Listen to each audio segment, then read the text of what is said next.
शिकारपुर से आपको अपडेट करेंगे हमारे ब्यूरो चीफ अब्दुल रशीद मेहर की रिपोर्ट के मुताबिक Bhitai social watch and advocacy Sindh human rights commission हुकूमत सिंध और अमेरिकन इंस्टीट्यूट फॉर पीस ने शिकारपुर में डिप्टी कमिश्नर ऑफिस में मीटिंग की।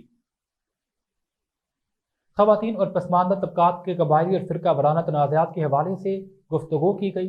सदारत additional deputy commissioner one Shikarpur Zafar Abbas Abbasi ने की। सिंध ह्यूमन राइट्स कमीशन के चेयरपर्सन इकबाल अहमद भी बतौर मेहमान खुसूसी शरीक थे।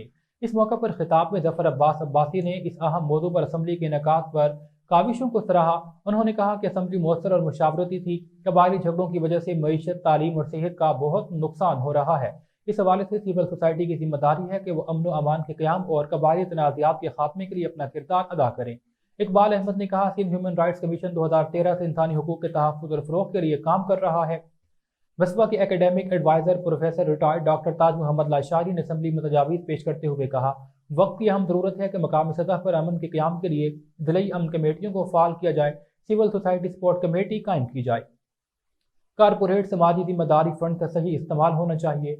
गुड्डा हुसैन बलोच, सदर district bar association, Mohammad Panjal Sahtu, district manager सरसो, Mumtaz Ahmed, deputy director local government, Reema Rehan, सूबाई कोऑर्डिनेटर SSDO, जाहिद नून, अदील अलवी, सहाफ़ी, Kashif Siddiqui, consultant, Noor Nabi, SP headquarter, Shafiuddin Mahar, DSP headquarter, director Sewa, Riaz Ahmed Soomro, assistant director women development, Sardar Ram Singh, Rafi Kumar, Abdul Sami Sheikh, Suhail Ahmad और दीगर ने खिताब किया। कबल अज़ीं खादिम हुसैन मीरानी, एग्जीक्यूटिव डायरेक्टर बसपा ने ज़िला असम्बली को प्लान और मकासद से आगाह किया।